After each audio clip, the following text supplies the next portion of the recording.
नमस्कार साथियों, welcome to daily 6 PM class. इस क्लास में हम MCQ सीरीज का लेक्चर नंबर 143 डिस्कस करेंगे। क्वेश्चन नंबर फर्स्ट है, भारत माता का चित्र सर्वप्रथम किसने बनाया था? तो ये अवनींद्रनाथ टैगोर ने बनाया था 1905 में। 1905 में अवनींद्रनाथ टैगोर ने बनाया था। अवनींद्रनाथ टैगोर ने 1906 में एक संस्था की स्थापना की थी जिसका नाम था Indian society of oriental arts. Indian society of oriental arts. तो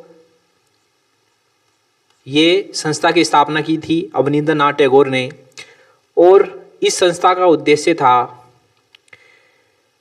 प्राचीन भारतीय कला का संरक्षण तथा विकास करना। Indian society of oriental arts का उद्देश्य था प्राचीन भारतीय कला का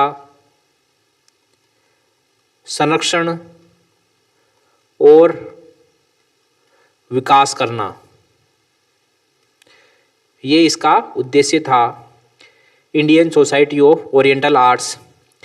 इस संस्था के द्वारा उत्कृष्ट कलाकारों को छात्रवृत्ति भी प्रदान की जाती थी, और इसमें सर्वप्रथम जिसको छात्रवृत्ति प्रदान की गई वे थे नंदलाल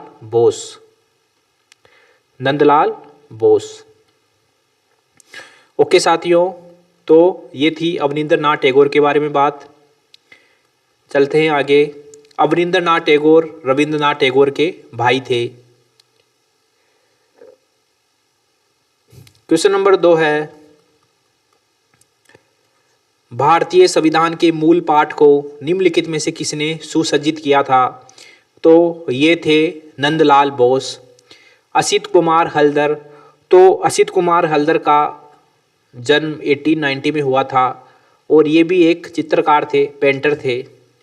और असित कुमार हल्दर रविंद्रनाथ टैगोर के रिलेटिव थे। राजा रवि वर्मा। तो राजा रवि वर्मा का जन्म त्रावणकोर केरल में हुआ था, और ये 1848 में हुआ था। ये एक भारतीय चित्रकार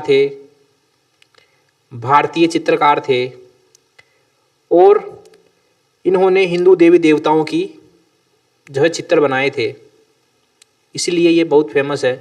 हिंदू देवी देवताओं के चित्र बनाए थे इन्होंने। ओके, क्वेश्चन नंबर 3 है, अक्ष पटलाधिकृत नामक अधिकारी का क्या कार्य होता था? तो अक्ष पटलाधिकृत नामक अधिकारी का कार्य होता था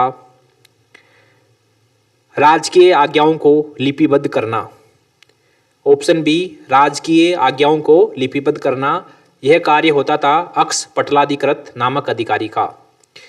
क्वेश्चन नंबर 4 है, अशोक के सभी अभिलेखों में से मात्र एक से अशोककालीन करारोपण का विवरण मिलता है, जिसमें उल्लेख है कि अशोक ने अपनी लुम्बिनी यात्रा में भू राजस्व की राशि घटाकर 1/8 कर दी थी तथा बलि को माफ कर दिया था।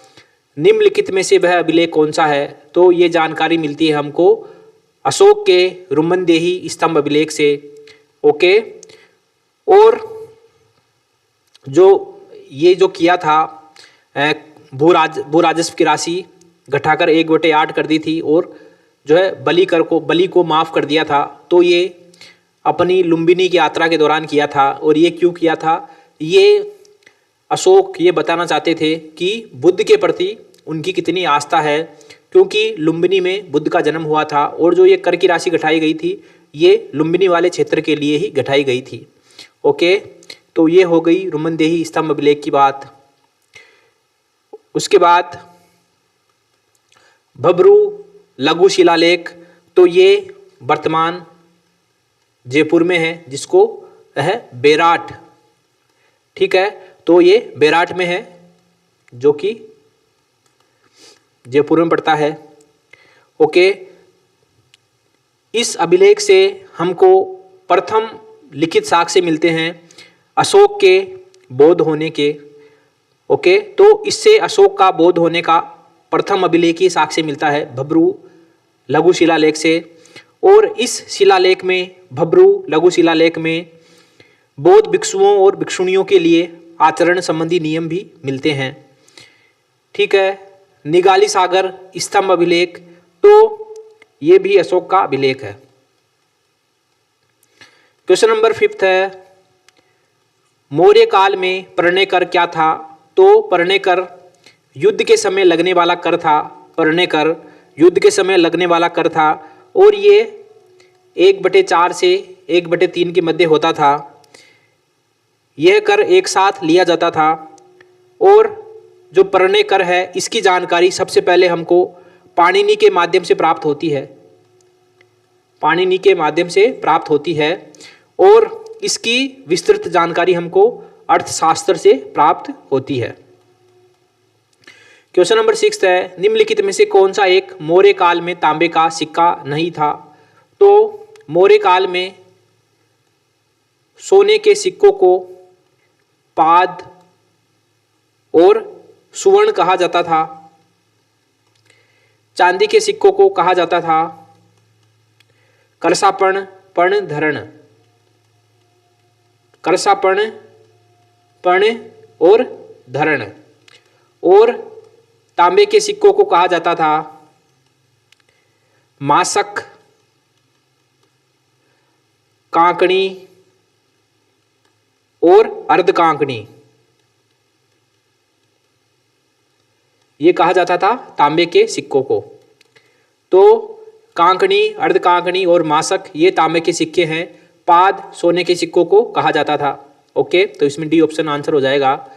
क्वेश्चन नंबर 7 है, प्राचीन काल में प्रयुक्त रूप, रूप सूत्र तथा रूप दर्शक का प्रयोग निम्नलिखित में से किस संदर्भ से हुआ है?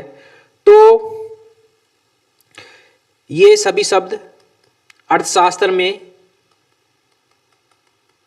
अर्थशास्त्र से इनकी सूचना मिलती है। रूप कहा जाता था सिक्के को, सिक्के को रूप कहा जाता था। और रूप सूत्र होता था मुद्रा शास्त्र का, मुद्रा शास्त्र के प्राचीनतम ग्रंथ को, प्राचीनतम ग्रंथ को रूप सूत्र कहा गया है। और रूप दर्शक तो मुद्रा परीक्षक को रूप दर्शक कहा गया है। मुद्रा परीक्षक को रूप दर्शक कहा गया है। तो ये सिक्के के बारे में बातें कर रहे हैं।